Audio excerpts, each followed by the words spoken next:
ರೋಣದಲ್ಲಿ ಕಾರ್ಯನಿರತ ಪತ್ರಕರ್ತರ ಧ್ವನಿ ಸಂಘಟನೆಯ ಪದಗ್ರಹಣ ಹಾಗೂ ಗುರುತಿನ ಚೀಟಿ ವಿತರಣಾ ಸಮಾರಂಭ. ಗದಗ ಜಿಲ್ಲೆಯ ರೋಣ ಪ್ರವಾಸಿ ಮಂದಿರದಲ್ಲಿ ಕರ್ನಾಟಕ ಕಾರ್ಯನಿರತ ಪತ್ರಕರ್ತರ ಧ್ವನಿ ಸಂಘಟನೆಯ ಗದಗ ಜಿಲ್ಲಾ ರೋಣ ಹಾಗೂ ಗಜೇಂದ್ರಗಡ ತಾಲೂಕು ಘಟಕಗಳ ನೂತನ ಪದಾಧಿಕಾರಿಗಳ ಉದ್ಘಾಟನೆ ಹಾಗೂ ಆದೇಶ ಪತ್ರ ಮತ್ತು ಗುರುತಿನ ಚೀಟಿ ವಿತರಣಾ ಸಮಾರಂಭ ಅತ್ಯಂತ ಸಂಭ್ರಮ ಹಾಗೂ ವಿಜೃಂಭಣೆಯಿಂದ ನೆರವೇರಿತು. ನೂತನ ಗದಗ ಜಿಲ್ಲಾಧ್ಯಕ್ಷರಾಗಿ ಅಂದಪ್ಪ ರಾಮಪ್ಪ ಮಾದರವರ ನೇತೃತ್ವದಲ್ಲಿ ನಡೆದ ಈ ಸಮಾರಂಭದಲ್ಲಿ ರಾಜ್ಯ ನಾಯಕರು, ರೈತ ಮುಖಂಡರು ಹಾಗೂ ಮಾಧ್ಯಮ ಮಿತ್ರರು ಭಾಗವಹಿಸಿ ತಮ್ಮ ಬೆಂಬಲವನ್ನು ವ್ಯಕ್ತಪಡಿಸಿದರು. ಕಾರ್ಯಕ್ರಮದ ಆರಂಭದಲ್ಲಿ ಪ್ರಸಿದ್ಧ ಗಾಯಕ ಶ್ರೀ ಸಂತೋಷ್ ಪೂಜಾರ್ ಅವರು ತಮ್ಮ ಮಧುರ ಧ್ವನಿಯಲ್ಲಿ ಭಕ್ತಿಪೂರ್ವಕ ಪ್ರಾರ್ಥನೆ ಗೀತೆಯನ್ನು ಹಾಡುವ ಜೊತೆಗೆ ಸಮಾರಂಭಕ್ಕೆ ಶುಭವನ್ನ ತಂದರು. ವೇದಿಕೆಯಲ್ಲಿದ್ದ ಸಕಲ ಗಣ್ಯರು ಹಾಗೂ ಮಾಧ್ಯಮ ಮಿತ್ರರು ಕಿವಿಯಾಗಿದ್ದರು. ತದನಂತರ ಗಜೇಂದ್ರಗಡ ತಾಲೂಕು ನೂತನ ಪ್ರಧಾನ ಕಾರ್ಯದರ್ಶಿಯಾಗಿ ಅಧಿಕಾರ ಸ್ವೀಕರಿಸಿದ ಶಿವಾನಂದ ಗೋಗೇರಿ ಅವರು ಮಾತನಾಡಿದರು. ಸಂಘಟನೆಯ ಶಕ್ತಿ ಹಾಗೂ ಪತ್ರಕರ್ತರ ಒಗ್ಗಟ್ಟಿನ ಕುರಿತು ತಮ್ಮ ಅನಿಸಿಕೆಗಳನ್ನು ಹಂಚಿಕೊಂಡರು. ಈ ಸಂದರ್ಭದಲ್ಲಿ ಭಾಗವಹಿಸಿದ್ದ ಹಿರಿಯ ರೈತ ಮುಖಂಡರಾದ ಶಿವಲಿಂಗಪ್ಪ ಬುಪ್ಳಾಪುರ ಅವರು ಕೂಡ ಮಾತನಾಡಿದರು. ಪತ್ರಕರ್ತರು ಮತ್ತು ರೈತರ ನಡುವಿನ ಅವಿನಾಭಾವ ಸಂಬಂಧ ಹಾಗೂ ಪತ್ರಕರ್ತರ ಹೋರಾಟದ ಶಕ್ತಿಯನ್ನು ಕೊಂಡಾಡಿದರು. ರಾಜ್ಯ ರೈತ ಸಂಘಟನೆಯ ಗದಗ ಜಿಲ್ಲಾ ಅಧ್ಯಕ್ಷ ಮುತ್ತಣ್ಣ ಚೌರಡ್ಡಿ ಅವರು ಮಾತನಾಡಿದರು. ರೈತ ಸಮುದಾಯದ ಧ್ವನಿಯಾಗಿ ಮಾಧ್ಯಮಗಳು ಕಾರ್ಯಾಚರಣೆ ನಡೆಸ್ತಾ ಇರುವ ರೀತಿಯನ್ನು ಶ್ಲಾಘಿಸಿದರು. ಶೋಷಿತರ ಪರವಾಗಿ ಗಟ್ಟಿಯಾಗಿ ನಿಲ್ಲುವ ಧ್ವನಿ ಸಂಘಟನೆಗೆ ಸಂಪೂರ್ಣ ರೈತ ಶಕ್ತಿಯ ಬೆಂಬಲವಿದೆ ಅಂತ ಸಾರಿದರು. ಕಾರ್ಯಕ್ರಮದ ಮುಖ್ಯ ಅತಿಥಿಗಳಾಗಿ ಭಾಗವಹಿಸಿದ್ದ ಕೆಎಸ್ಎಸ್ ಕಾಲೇಜಿನ ಪ್ರಾಚಾರ್ಯರಾದ ಸಿಬಿ ಪಾಟೀಲ್ ಅವರು ನೂತನ ಪದಾಧಿಕಾರಿಗಳಿಗೆ ಶುಭ ಹಾರೈಸಿ ಸಮಾಜದಲ್ಲಿ ಪತ್ರಕರ್ತರ ಜವಾಬ್ದಾರಿ, ನಿಷ್ಪಕ್ಷಪಾತ ವರದಿಗಾರಿಕೆ ಹಾಗೂ ಸಂಘಟನಾತ್ಮಕ ಬೆಳವಣಿಗೆ ಕುರಿತು ಪ್ರೇರಣಾದಾಯಿ ಮಾರ್ಗದರ್ಶನವನ್ನು ನೀಡಿದರು. ಕಾರ್ಯಕ್ರಮದಲ್ಲಿ ಸಂಘಟನೆಯ ರಾಜ್ಯ ಉಪಾಧ್ಯಕ್ಷರಾದ ಡಾಕ್ಟರ್ ಎಸ್ ಪಾಟೀಲ್ ಅವರ ಸಮ್ಮುಖದಲ್ಲಿ ಗದಗ ಜಿಲ್ಲಾಧ್ಯಕ್ಷರಾಗಿ ಅಂದಪ್ಪ ರಾಮಪ್ಪ ಮಾದರ್ ಅವರು, ಪ್ರಧಾನ ಕಾರ್ಯದರ್ಶಿ ಎಸ್ಪಿ ಸಂಕನಗೌಡರು ಸೇರಿದಂತೆ ಗದಗ ಜಿಲ್ಲೆ ರೋಣ ಹಾಗೂ ಗಜೇಂದ್ರಗಡ ತಾಲೂಕುಗಳ ನೂತನ ಪದಾಧಿಕಾರಿಗಳಿಗೆ ಅಧಿಕೃತ ಆದೇಶ ಪತ್ರ ಹಾಗೂ ಐಡಿ ಕಾರ್ಡ್ ವಿತರಿಸಲಾಯಿತು. ಗದಗ ಜಿಲ್ಲೆಯಲ್ಲಿ ಸತ್ಯದ ಪರವಾಗಿ ಸಮಾಜದ ಧ್ವನಿಯಾಗಿ ಸಂಘಟನೆ ಇನ್ನಷ್ಟು ಬಲಗೊಳ್ಳಲಿ ಅಂತ ಆಶಿಸಿದರು.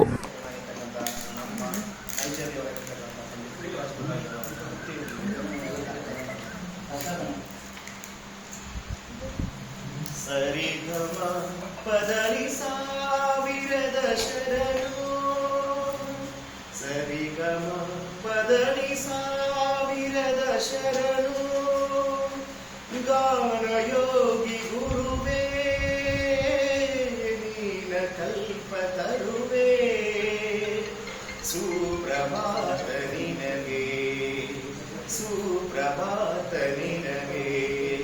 ಸರಿಗಮ ಪದನಿ ಸಾವಿರದ ಶರಣು, ಪಂಚಮ ಕೋಗಿಲೆ ಪಂಚಾಕ್ಷರಿ ಪದನಿ ಸಪರಿಮಳ ಪುಷ್ಪಗಳು, ಮಾತೃಮನದ ನಿನ್ನ ಗಾನ ಗುಡಿಯ ತುಂಬ ದಿಗಮ ಸುಗಮ ಸರಿಗಮ ತಪಮಗರಿಗಮಗ ಹೊನಲು. ಪಂಚಮ ಕೋಗಿಲೆ ಪಂಚಾಕ್ಷರಿ ಉಪದನಿ ಸಪರಿಮಳ ಪುಷ್ಪಗಳು, ಮಾತೃಮನದ ನಿನ್ನ ಗಾನ ಗುಡಿಯ ತುಂಬ ರಿಗಮ ಸುಗಮ ಸರಿಗಮ ತಪಮಗರಿಗಮಗ ಹೊನಲು. ಸ್ವರರುಸಿ ಸ್ವರರುಸಿ ಕಲೆಗಳ ಕಡಲೆ ಅಂದರ ಬದುಕಿನ ಬೆಳಕಿನ ಮುಗಿಲೆ, ಗಾನಯೋಗಿ ಗುರುವೇ ನೀನ ಕಲ್ಪತರುವೇ, ಸುಪ್ರಭಾತ ನಿನಗೆ, ಸುಪ್ರಭಾತ ನಿನಗೆ. ಸರಿಗಮ ಪದನಿ ಸಾವಿರದ ಶರಣು, ಪಂಡಿತ ಪಾಮರ ಪ್ರೇಮದ ಸೇತುವೆ ಪದದಲೆ ಕಟ್ಟಿದ ಜಂಗಮನೆ, ಗಾನ ಕೇಳುವ ಮನ ನೀಡುವ ಆನಲ್ಲ ಗುರುಸುತ ಸರಿಗಮಗಳ ಶಿವಯೋಗಿ. ಪಂಡಿತ ಪಾಮರ ಪ್ರೇಮದ ಸೇತುವೆ ಪದದಲೆ ಕಟ್ಟಿದ ಜಂಗಮನೆ, ಗಾನ ಕೇಳುವ ಗಾನ ನೀಡುವ ಆನಗಲ್ಲ ಗುರುಸುತ ಸರಿಗಮಗಳ ಶಿವಯೋಗಿ. ಮಣ್ಣಿನ ಹೊನ್ನಿನ ಬಣ್ಣ ಬಣರಿಯೇ ಭೂಮಿಯ ಭಾಗ್ಯದ ಪುಣ್ಯದ ಸಿರಿಯೇ, ಗಾನಯೋಗಿ ಗುರುವೇ ನೀನ ಕಲ್ಪತರುವೇ, ಸುಪ್ರಭಾತ ನಿನಗೆ, ಸುಪ್ರಭಾತ ನಿನಗೆ. ಸರಿಗಮ ಪದನಿ ಸಾವಿರದ ಶರಣು, ಸಾವಿರದ ಶರಣು,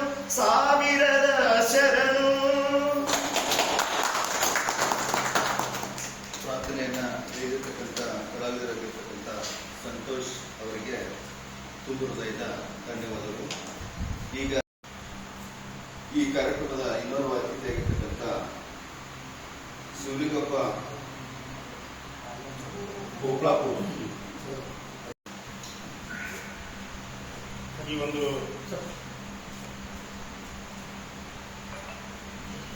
ಪತ್ರಿಕಾ ಮಾಧ್ಯಮದ ಕಾರ್ಯಕ್ರಮದ ಅಧ್ಯಕ್ಷತೆಯಲ್ಲಿ ಅಧ್ಯಕ್ಷರಾಗಿರ್ತಕ್ಕಂಥ ಅತಿಥಿಗಳಾಗಿರ್ತಕ್ಕಂಥ ನನ್ನೆಲ್ಲ ಬಂಧು ಮಿತ್ರರಿಗೆ ಹಾಗೂ ಪತ್ರಿಕಾ ಮಾಧ್ಯಮದ ಮಿತ್ರರಿಗೆ ನನ್ನ ಅನಂತ ತಿಳಿಸುತ್ತಾ ಈ ಒಂದು ಸಾಯಂಕಾಲದ ಶುಭ ಸಂಜೆಯ ಸಂದರ್ಭದಲ್ಲಿ ಸದಾಕಾಲ ಈ ಒಂದು ಪತ್ರಿಕಾ ಮಾಧ್ಯಮ ನಮ್ಮ ರೈತ ಸಂಘದ ಜೊತೆ ಇದೆ ಅಂತ ನಾನು ಭಾವನೆಯನ್ನ ಇಟ್ಕೊಂಡಂತ ಬಂದಂತವನು. ನಾನು ಸುಮಾರು 14 ವರ್ಷದಿಂದ ಈ ಒಂದು ರೈತ ಸಂಘದಲ್ಲಿ ಬೆಳೆದವನು. ರೈತ ಸಂಘದಲ್ಲಿ ನಮ್ಮ ರೋಣ ತಾಲೂಕಿನಲ್ಲಿ ನಾವು ಏನು ಮನವಿ ಕೊಟ್ಟಿರ್ತೀವಿ, ನಾವು ಮನವಿಯೊಳಗೆ ಏನು ಬರೆದಿರ್ತೀವಿ ಅದನ್ನ ಕೆಲವು ವಿಚಾರಗಳನ್ನ ತಪ್ಪಿಸಿ ಬರೆದಿರ್ತಕ್ಕಂಥ ಪತ್ರಿಕೆಗಳು ನಮ್ಮ ಮುಂದಿದ್ದಾವೆ. ಇವತ್ತು ಮೊನ್ನೆ ನಾನು ಒಂದು ವಿಚಾರದಲ್ಲಿ ನಮ್ಮ ಶಂಕರಗೌಡ ಸರ್ ಬಂದಿದ್ರು. ನಾನು ಅವ್ರ ಪರಿಚಯನೇ ಇದ್ದಿಲ್ಲ. ನಾನು ಇವ್ರು ಯಾರು ವಿಡಿಯೋ ಮಾಡ್ತಾರೆ ನಮ್ದು ಅಂತೇಳಿ ತಿಳ್ಕೊಂಡಿದ್ದೆ. ನಾನು ಇಂಥ ಪತ್ರಕರ್ತರು ಹಿಂಗಂತ ನಾನು ಏನು ಭಾವಿಸಿದ್ದಿಲ್ಲ. ನಾನು ಮೊನ್ನೆ ಒಂದು ಈ ತಹಸೀಲ್ದಾರ್ ಆಫೀಸಿನ ಮುಂದ್ಗಡೆ ಕೆಟ್ಟ ಶಬ್ದಗಳನ್ನು ಬಳಸಿದೆ. ನಾನು ಕೆಟ್ಟ ಶಬ್ದಗಳೇನಲ್ಲ, ನನ್ನ ವೈಯಕ್ತಿಕ ಅದು ಕೆಟ್ಟ ಶಬ್ದಗಳಲ್ಲ, ಆದರೆ ನೋಡುವವರ ಕಣ್ಣಿಗೆ ಅವರ ಚೀಲಗಳಿಗೆ ಅದು ನನ್ನ ಕೆಟ್ಟ ಶಬ್ದ ಅನಿಸ್ತು. ನಾನು 1ನೇ ಕೂಲಿ ಜಿಲ್ಲಾಧಿಕಾರಿ, 2ನೇ ಕೂಲಿ ತಹಸೀಲ್ದಾರ್ ಅಲ್ಲ, 2ನೇ ಕೂಲಿ AC, 3ನೇ ಕೂಲಿ ತಹಸೀಲ್ದಾರ, 4ನೇ ಕೂಲಿಗಳು ನೀವೆಲ್ಲ ಚೀಲಗಳು ಅಂತೇಳಿ ಈ ರೀತಿ ನನ್ನ ಒರಟು ಭಾಷೆಯಲ್ಲಿ ಮಾತನಾಡಿದ್ದೆ. ಅದನ್ನು ಕೂಡ ಯಾರು ಈ ಸಾಕಷ್ಟು ಸಲ ಮಾತಾಡಿದ್ದೆ. ನಾನು ಗದಗ ಜಿಲ್ಲೆಯೊಳಗೂ ಮಾತಾಡಿದ್ದೆ, ಮಾಧ್ಯಮದೊಳಗೂ ಮಾತಾಡಿದ್ದೆ. ಆದ್ರೆ ಅದನ್ನ ಬರೆದಂತವರು ನಮ್ಮ ಮಾಧ್ಯಮದ ಮಿತ್ರರು. ನಾವು ಶಂಕರಗೌಡ ಬಗ್ಗೆ ಇವತ್ತು ಅವರು ಶಂಕರಗೌಡರು ನನಗೆ ಈಗ ನೀವೆಲ್ಲರೂ ಹೇಳಿದ ಮೇಲೆ ಗೊತ್ತು. ಅದನ್ನ ನನ್ನ ಬರೆದು ನನ್ನ ವಾಟ್ಸಪ್ಗೆ ಅವರೇ ನಂಬರ್ ನನ್ನ ವಾಟ್ಸಪ್ಗೆ ಹಾಕಿದ್ರು. ಅದನ್ನು ಕೂಡ ಇವತ್ತು ನೆಚ್ಚುವಂತಹ ನಮ್ಮ ಕನಕಪ್ಪ ಅವರು ಹಾಕಿದ್ರು. ಅದನ್ನು ಕೂಡ ಇವತ್ತು ನೆಚ್ಚುವಂತ ಕೆಲಸ ಕಾರ್ಯಗಳನ್ನ ನಾವು ಮಾಡ್ತಾ ಇದ್ದೀವಿ. ಯಾವತ್ತು ನಾವು ಈ ಒಂದು ಇದರಲ್ಲಿ ಇರುವವರೆಗೂ ನಾವು ಈ ನಿಮ್ಮ ಪತ್ರಕರ್ತರಿಗೆ ಯಾವಾಗಲೂ ಗುಡಿಯಾಗಿರ್ತೀವಿ. ಯಾಕಂದ್ರೆ ನಾವು ಮಾಡ್ತಕ್ಕಂಥ ಹೋರಾಟ ನಿಜವಾದ ಹೋರಾಟ. ನಾವು ಯಾರ ಅಪೇಕ್ಷಣೆ ಇಲ್ಲದೆ, ಯಾವ ದುಂದು ವೆಚ್ಚವಿಲ್ಲದೆ ನಾವು ಒಂದು ಸಣ್ಣ ಪುಟ್ಟ ಒಂದು ಮನವಿ ಪತ್ರವನ್ನ DPT ಮಾಡಿಸಿದ್ರೆ 100 ರೂಪಾಯಿ ಖರ್ಚಾಗುತ್ತಂತೆ ತಿಳ್ಕೊಂಡು ಅದನ್ನ ಕೈ ಬರಲೇ ಬರೋದು. ಇವತ್ತು ತಹಸೀಲ್ದಾರ್ಗೆ ಆಗಲಿ, DC ಅವರಿಗೆ ಆಗಲಿ ಒಂದು ಮನವಿ ಕೊಡುವ ಒಂದು ಕಾರ್ಯಕ್ರಮವನ್ನ ನೇರವಾಗಿ ಬರೀತಕ್ಕಂಥ ಕೆಲಸವನ್ನ ನಾವು ಮಾಡ್ತಾ ಇದ್ದೀವಿ. ಅದಕ್ಕೆ ಧ್ವನಿಯಾಗಿ ಇವತ್ತು ನಮ್ಮ ಪತ್ರಕರ್ತರು ಇವತ್ತು ಮನೆ ನಮ್ಮ ಶಂಕರಗೌಡ ಸರ್ ಬರೆದದ್ದು, ಅವರು ನಿಮ್ಮ ಈ ಯಾವ ಪತ್ರಿಕೆ ಅದರೊಳಗೆ ಬಂದದ್ದನ್ನು ನೋಡಿ ನನಗೆ ಹಿಡಿಸಲಾರದಷ್ಟು ಸಂತೋಷ ಆಯಿತು.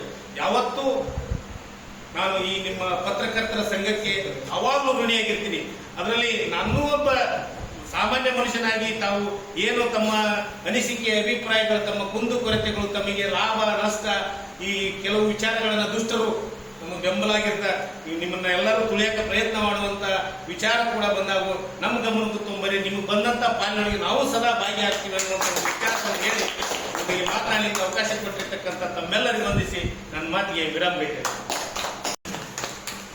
ಪತ್ರಕರ್ತರ ಧ್ವನಿಯಾಗಿ ನಮ್ಮ ರಾಜ್ಯ ಉಪಾಧ್ಯಕ್ಷರಾಗಿರ್ತಕ್ಕಂಥ SS ಪಾಟೀಲ್ ಅವರು ಅನೇಕ ಕಾರ್ಯಗಳನ್ನು ಮಾಡಿದ್ದಾರೆ. ಮತ್ತು ಸ್ನೇಹದ ಗರ್ಜನೆಯಂತೆ ಇವತ್ತ ಮಾರ್ಮಿಕವಾಗಿ ಪ್ರಾಸ್ತಾವಿಕವಾಗಿ ಮಾತನಾಡತಕ್ಕಂಥ ನಮ್ಮ ಸಂಘದ ಪ್ರಧಾನ ಕಾರ್ಯದರ್ಶಿಯಾಗಿರ್ತಕ್ಕಂಥ SD ಶಂಕರಗೌಡ ಸರ್ಗೆ ಧನ್ಯವಾದಗಳು. ಅದೇ ರೀತಿಯಾಗಿ ಈ ಕಾರ್ಯಕ್ರಮದ ಮುಖ್ಯ ಅತಿಥಿ ಸ್ಥಾನವನ್ನ ವಹಿಸಿಕೊಂಡಂತ KSS ಕಾಲೇಜಿನ ಪ್ರಾಚಾರ್ಯರಾಗಿರ್ತಕ್ಕಂಥ CB ಪೊಲೀಸ್ ಪಾಟೀಲ್ ಈ ಕಾರ್ಯಕ್ರಮದ ಉದ್ದೇಶಿಸಿ ಒಂದೆರಡು ಮಾತುಗಳನ್ನು ಆಡಬೇಕು.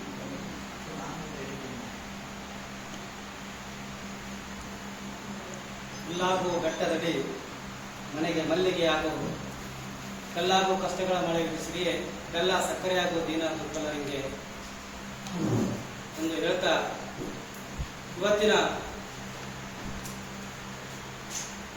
ಈ ಶುಭ ಸಂಜೆಯ ಕರ್ನಾಟಕ ರಾಜ್ಯದ ಕಾರ್ಯನಿರತ ಧ್ವನಿ ಪತ್ರಿಕಾ ಸಂಘದ ಪದಾಧಿಕಾರಿಗಳ ಪದಗ್ರಹಣ ಸಮಾರಂಭದ ವೇದಿಕೆಯನ್ನು ಹಂಚಿಕೊಂಡಿರ್ತಕ್ಕಂಥ, ವೇದಿಕೆ ಮೇಲೆ ಸುಖಾಸೀನರಾಗಿರ್ತಕ್ಕಂಥ ಎಲ್ಲ ಗಣ್ಯಮಾನ್ಯರಿಗೆ ವಂದಿಸಿ, ಹಾಗೆಯೇ ವೇದಿಕೆ ಮುಂಭಾಗದಲ್ಲಿ ಆಸೀನರಾಗಿರ್ತಕ್ಕಂಥ ಎಲ್ಲ ನಿಷ್ಠಾವಂತ ನಿಖರ ಧ್ವನಿ ಮಾಧ್ಯಮದ ಎಲ್ಲ ಮಿತ್ರ ಬಂಧುಗಳಿಗೆ ವಂದಿಸಿ, ಇಲ್ಲೇ ನೆರೆದಿರ್ತಕ್ಕಂಥ ಎಲ್ಲ ಮನಸ್ಸುಗಳಿಗೂ ಕೂಡ ಈ ಸಂದರ್ಭದ ಶುಭ ಸಂಧ್ಯಾ ನಮನವನ್ನು ಸಲ್ಲಿಸಿ, ನನಗನ್ಸುತ್ತ ನಾವೆಲ್ಲರೂ ಏನು ಅಂದ್ಕೊಂಡಿದ್ದೀವಲ್ಲ ಎಲ್ಲ ಮಾತುಗಳನ್ನ ನಮ್ಮ ಸಹೋದ್ಯೋಗಿ ಮಿತ್ರರು SV ಸಂಕನೂರು ಗುರುಗಳು ಎಲ್ಲವನ್ನು ಕೂಡ ಅಂತರಾತ್ಮದ ನುಡಿಗಳನ್ನ ಬಿಚ್ಚಿಟ್ರು ಅಂತ ನನಗನ್ಸುತ್ತೆ. ಇದು ನಿಜಕ್ಕೂ ಕೂಡ ವಾಸ್ತವ. ಅದು ಎಷ್ಟೋ ವಿಚಾರಗಳನ್ನ ಅವರು ನಾವು ಶೇರ್ ಮಾಡ್ಕೊಂತಿರ್ತೀವಿ, ಮಾತಾಡ್ತಿರ್ತೀವಿ. ಆ ಘಟನೆಗಳನ್ನ ಮೆಲುಕು ಹಾಕಿದೀವಿ, ನಡೀತಕ್ಕಂಥ ಘಟನೆಗಳನ್ನು ಕೂಡ ಮೆಲುಕು ಹಾಕಿದೀವಿ. ಅದಕ್ಕೆ ಏನಾದ್ರೂ ಒಂದು ಭದ್ರವಾಗಿರ್ತಕ್ಕಂಥ ನ್ಯಾಯ ಸಿಗಬೇಕಾಗಿತ್ತು ಅಂತಂದ್ರೆ ಒಂದು ಸಂಘಟನೆ ಅನ್ನುವಂಥದ್ದು ಅವಶ್ಯಕ. ಒಬ್ಬ ವ್ಯಕ್ತಿಯಿಂದ ಒಂದು ಸಮಸ್ಯೆಯನ್ನ ಎದುರಿಸಬಹುದು, ಆದ್ರೆ ಬಲಾಢ್ಯ ಸಂಘಟನೆ ಎದುರಿಸುವಂತದ್ದು ಐತಲ್ಲ, ಅದಕ್ಕೊಂದು ಸಂಘಟನೆ ಬೇಕು ಅನ್ನೋಂಥದ್ದು. ಅದಕ್ಕೆ ಇವತ್ತ ಈ ಧ್ವನಿ ಸಂಘಟನೆ ಅನ್ನುವಂಥದ್ದು, ಧ್ವನಿ ಸಂಘ ಅನ್ನುವಂಥದ್ದು ಇವತ್ತು ಜಾರಿಗೆ ಬರ್ತಕ್ಕಂಥದ್ದು ಐತಲ್ಲ, ಅದಕ್ಕೆ ನನಗೆ ವೈಯಕ್ತಿಕವಾಗಿರ್ತಕ್ಕಂಥ ಖುಷಿ ಕೂಡ ಇದೆ. ಯಾಕಪ್ಪ ಅಂತಂದ್ರೆ ಎಷ್ಟೋ ದುಷ್ಟಶಕ್ತಿಗಳು ಸಮಾಜದ ಕಟ್ಟಕಡೆಯ ನೋವಿರತಕ್ಕಂಥ ಧ್ವನಿಯನ್ನ ಆಲಾಪ್ ಮಾಡ್ತಾ ಇಲ್ಲ. ಆ ಧ್ವನಿಗೆ ನ್ಯಾಯ ಸಿಗಬೇಕಾಗಿತ್ತು ಅಂತಂದ್ರೆ ಒಂದು ಸಂಘಟನೆ ಅನ್ನುವಂಥದ್ದು ತನ್ನ ಜವಾಬ್ದಾರಿಯನ್ನ ನಿಭಾಯಿಸಬೇಕಾಗುತ್ತೆ. ಆ ದಿಸೆಯಲ್ಲಿ ಅಧ್ಯಕ್ಷಗಳಾಗಿರಬಹುದು, ಉಪಾಧ್ಯಕ್ಷಗಳಾಗಿರಬಹುದು, ಪತ್ರಿಕಾ ಮಾಧ್ಯಮದ ಎಲ್ಲ ಸರ್ವ ಸದಸ್ಯಗಳಾಗಿರಬಹುದು, ಅತ್ಯಂತ ನಿಷ್ಪಕ್ಷಪಾತವಾಗಿ ನಿಷ್ಠೆಯಿಂದ ಧರ್ಮ ಕ್ಷಮತೆಯಿಂದ ತಮ್ಮ ಪ್ರಾಮಾಣಿಕ ಪ್ರಯತ್ನವನ್ನು ಮಾಡಿದ್ದೇ ಆದ್ರೆ ಸಮಾಜಕ್ಕೊಂದು ಸುಭದ್ರವಾಗಿರ್ತಕ್ಕಂಥ ನ್ಯಾಯವನ್ನು ಕೊಡಲಿಕ್ಕೆ ಸಾಧ್ಯವಾಗುತ್ತೆ. ಅದಕ್ಕೆ ಎಲ್ಲ ರೀತಿಯಿಂದ ನಮ್ಮ ಸಹಾಯ ಸಹಕಾರ ಅನ್ನುವಂಥದ್ದು ಕೂಡ ಇರುತ್ತೆ, ನಮ್ಮ ವೈಯಕ್ತಿಕವಾಗಿರ್ತಕ್ಕಂಥ ಮತ್ತು ಸಾಮೂಹಿಕವಾಗಿರ್ತಕ್ಕಂಥ ಗಮನ ಕೂಡ ಇರುತ್ತೆ. ನ್ಯಾಯದ ಪರವಾಗಿ ಅನ್ಯಾಯ ಎಲ್ಲೇ ನಡೆದರೂ ಕೂಡ ನ್ಯಾಯದ ಪರವಾಗಿ ಧ್ವನಿಯತಕ್ಕಂಥ, ಕೈ ಜೋಡಿಸ್ತಕ್ಕಂಥ ಕೆಲಸ ನಮ್ಮಿಂದಲೂ ಕೂಡ ನಿಮ್ಮೆಲ್ಲ ಸಂಘಟನೆಗೆ ನಾವು ಇರುತ್ತಾ ಅನ್ನುವಂಥದ್ದನ್ನು ಕೂಡ ಹೇಳಿಕ್ಕೆ ಬಯಸ್ತೀನಿ. ಪ್ರಜಾಪ್ರಭುತ್ವ ವ್ಯವಸ್ಥೆ ಒಳಗ ನ್ಯಾಯಾಂಗ ಆಗಿರ್ಬೋದು, ಶಾಸಕಾಂಗ ಆಗಿರ್ಬೋದು, ಕಾರ್ಯಾಂಗ ಆಗಿರ್ಬೋದು, ಅವುಗಳಿಂದ ಕಣ್ತಪ್ಪೋಗಿರ್ತಕ್ಕಂಥ ಸಂಘಟನೆಯನ್ನ ಅಥವಾ ಅನ್ಯಾಯವನ್ನ ಎತ್ತಿಡ್ತಕ್ಕಂಥ ಕೆಲಸ ಯಾವ್ದಾದ್ರು ಇತ್ತಪ್ಪ ಅಂತಂದ್ರ ಅದು ಪ್ರಜಾಪ್ರಭುತ್ವ ಒಳಗ ಪತ್ರಿಕಾ ಮಾಧ್ಯಮದಿಂದ ಮಾತ್ರ ಸಾಧ್ಯ. ಒಂದ್ ಕಡೆ ಸಾಹಿತ್ಯ ಮಾತಾಡ್ತಾರೆ ಹಿರಿಯರು, ರವಿ ಕಾಣದನ್ನ ಕವಿ ಕಂಡ ಅಂತ ಹೇಳ್ತಾರ. ರವಿ ಅಂದ್ರೆ ಜಗತ್ತಿಗೆ ಬೆಳಕನ್ನ ಕೊಡ್ತಕ್ಕಂಥ ಸೂರ್ಯ, ಸೂರ್ಯಗೆ ಸಿಗದೇ ಇರತಕ್ಕಂಥ ವಸ್ತು ವಿಷಯ ಕವಿಗೆ ಕಾಣುತ್ತಾ ಅಂತ. ಇವತ್ತ ಪ್ರಜಾಪ್ರಭುತ್ವದ 3 ಅಂಗಗಳಿಗೆ ಸಿಗದೇ ಇರತಕ್ಕಂಥ ವಸ್ತು ವಿಷಯ ಅಥವಾ ಅನ್ಯಾಯ ಅಥವಾ ಭ್ರಷ್ಟಾಚಾರ ಇದೆಲ್ಲವೂ ಕೂಡ ಎಲ್ಲಿ ಸಿಗುತ್ತಪ್ಪ ಅಂತಂದ್ರ ಇವತ್ತಿನ ಈ ಧ್ವನಿ ಸಂಘಟನೆ ಸಿಗತೈತಿ.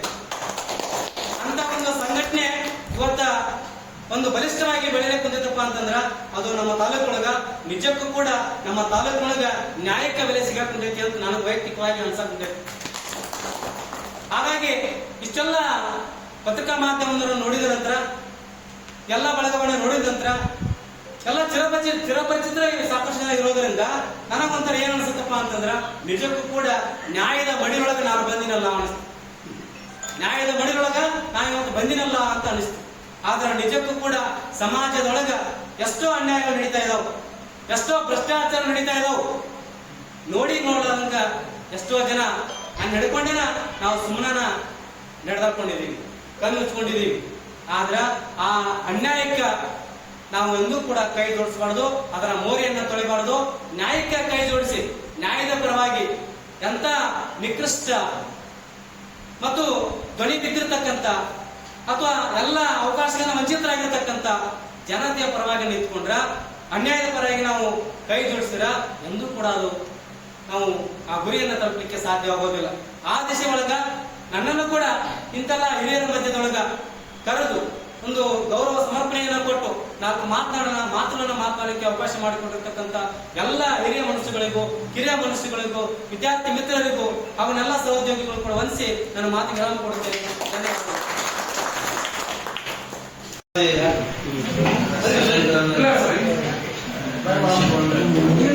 ಕರ್ನಾಟಕ ಪತ್ರಕರ್ತರ ಧ್ವನಿ ಸಂಘಟನೆಗೆ ಪೂರ್ವ ಸಭೆಯನ್ನು ರೋಣ ಆಯ್ಕೆಯಲ್ಲಿ ನಡೆದಿರತಕ್ಕಂಥ ಈ ಕಾರ್ಯಕ್ರಮಕ್ಕೆ ಆಗಿರ್ತಕ್ಕಂಥ ರಾಜ್ಯದ ಉಪಾಧ್ಯಕ್ಷರಾದ ಈಗ ಸರ್ ಹೆಸರು ಕೇಳಿದ್ದಾರೆ, SS ಪಾಟೀಲ್ ಸರ್ ಅವರೇ. ಅದು ನಿಮ್ಮ ಪತ್ರಿಕೆಯನ್ನು ನಾನು ಆಸಕ್ತಿ ಓದ್ತಿರ್ತೀನಿ. ಭಾಳ ಚೆನ್ನಾಗಿ ನಮ್ಮ ಅಂದಪ್ಪ ಅವರೆಲ್ಲ ಬಳಗದವರಿಗೆ ಕನಕಪ್ಪನವರಿಗೆ ದಯಮಾಡಿ ಈ ಕಾರ್ಯಕ್ರಮಕ್ಕೆ ಆಗಮಿಸಿದ್ದಕ್ಕಾಗಿ ನಿಮ್ಮೆಲ್ಲರಿಗೆ ವೇದಿಕೆ ಮೇಲೆ ಆಸನದಾಗಿರ್ತಕ್ಕಂಥ ಎಲ್ಲ ಹಿರಿಯರಿಗೆ ಹಾಗೂ ನಮ್ಮ police Patil sir sir degree college ಪ್ರಾಚಾರ್ಯರು ಹಾಗೂ ಸಂಚಲನ ಸರ್ ನಮ್ಮ ಟೀಮ್ ನಿಮ್ಮೆಲ್ಲರಿಗೆ ಹೃದಯದ ಅಭಿನಂದನೆ ಹೇಳ್ತೇವೆ ಸರ್. ಫಸ್ಟ್ ಅವಕಾಶ ಸಿಕ್ಕಾಗ ಮಾತಾಡೋದಂತ ನಾವು ಇಲ್ಲೆಲ್ಲರೂ ಭಾಳ ಸೀನಿಯರ್ ಪತ್ರಕರ್ತರು, ನಮ್ಮ ರುದ್ರಪ್ಪ ಹೆಬ್ಬಾಳ ಸರ್ ಇರ್ಬೋದು, ನಮ್ಮ ಉಚ್ಚರಪ್ಪ ಇಟಿಯವರು ಇರ್ಬೋದು, ಅಂದಪ್ಪನ ನಮ್ಮ ಹಳೆಯ ಸರ್ ಅಂದಪ್ಪ ಮಾದಾರ ನಮ್ಮ ಮಂಜು ಜಿಲ್ಲಾಧ್ಯಕ್ಷರು ಎಲ್ಲ ಕೆಲಸ ಮಾಡ್ತಕ್ಕಂಥ ಕ್ರಿಯಾಶೀಲ ವ್ಯಕ್ತಿಗಳು ಇಲ್ಲ. ಈ ಕ್ರಿಯಾಶೀಲ ವ್ಯಕ್ತಿಗಳಿಗೆ ತಾವು ಬೆನ್ನೆಲುಬಾಗಿ ನಿಂತು ಈ ಕಾರ್ಯಕ್ರಮವನ್ನು ಯಶಸ್ವಿ ಮಾಡಲಿಕ್ಕೆ ಕಾರಣೀಕರ್ತರಾಗಿರ್ತಕ್ಕಂಥ ಎಲ್ಲ ಯುವ ಪಡೆಗಳಿಗೆ ಹೃದಯದ ಅಭಿನಂದನೆ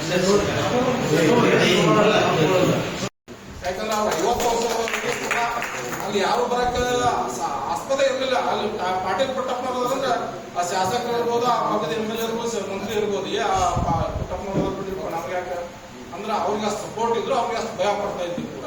ಅಂದ್ರೆ ಅಷ್ಟು ಪತ್ರಕರ್ತೆಗೆ ಅಷ್ಟು ಒಂದು ಶಕ್ತಿ ಇದೆ, ಆ ಶ್ರಮನೂ ಕೂಡ ನಿಮ್ದು, ಆ ಪ್ರಯತ್ನ ನಿಮ್ದಲ್ಲಿ ಇರಲಿ ಅಂತ ಹೇಳ್ತೀನಿ. ಈಗ ಅವ್ರು ತೀರ್ಕೊಂಡ ಮೇಲೆ ರಾಜಕೀಯದಲ್ಲಿ ಎಂಟ್ರಿ ಆಗಿದ್ದಾರೆ ನಿಮ್ಗಳು. ಅಂದ್ರೆ ಅದಕ್ಕೆ ನಾನು ನಿಮ್ಗೆ ಪತ್ರಕರ್ತರಂದ್ರೆ ನಿಮ್ಗೆ ಕೂಡ ಅಷ್ಟೊಂದು ಇದು ಇದೆ. ಆ ರೀತಿ ನಿಮ್ದು ಬೆಳೀಲಿ ಮತ್ತು ನಿಮ್ಮ ಇದು ಕೂಡ ನಾವು ಆಮೇಲೆ ನರ್ಗುದಾಗ ಕೂಡ ನಮ್ಗೆ ಕಲಿಸಿದ್ರಲ್ಲಿ ರೈತಗೋಷ್ಠಿ ಹಿಂದೆ ಪತ್ರಕರ್ತರ ಇದೇ ಸಂದರ್ಭದಲ್ಲಿ ಅಲ್ಲಿ ಅವರು ರೈತಗೋಷ್ಠಿ ಅಲ್ಲಿ ಎಲ್ಲರೂ ಕೂಡ ಅವರು ಒಂದು ಮನವಿ ಕೊಟ್ಟಿದ್ರು ಯಾರಿಗೆ ಶಾಸಕರಿಗೆ, ಇಲ್ಲ ನಮ್ಗೊಂದು ಪತ್ರಿಕಾ ಭವನ ಬೇಕು, ನೀವು ಮಾಡಿಕೊಡ್ಬೇಕು. ಅದು ನನ್ನ ಕನಸು. ನೀವು ಕೂಡ ಮುಂದಿನ ದಿನದಲ್ಲಿ ನೀವು ಎಲ್ಲ ಪತ್ರಕರ್ತರ ಬಂದಾಗಿ ಒಂದು ಪತ್ರಿಕಾ ಭವನ ನೀವು ಮಾಡ್ಕೊಂತೀರಿ ಅನ್ನೋದು ನನ್ನ ಒಂದು ಅಂತ ಹೇಳ್ತಾ ನಾನು 2 ಮಾತುಗಳನ್ನು ಮಾತಾಡಲಿಕ್ಕೆ ಅವಕಾಶ ಮಾಡಿಕೊಟ್ಟು ತುಂಬ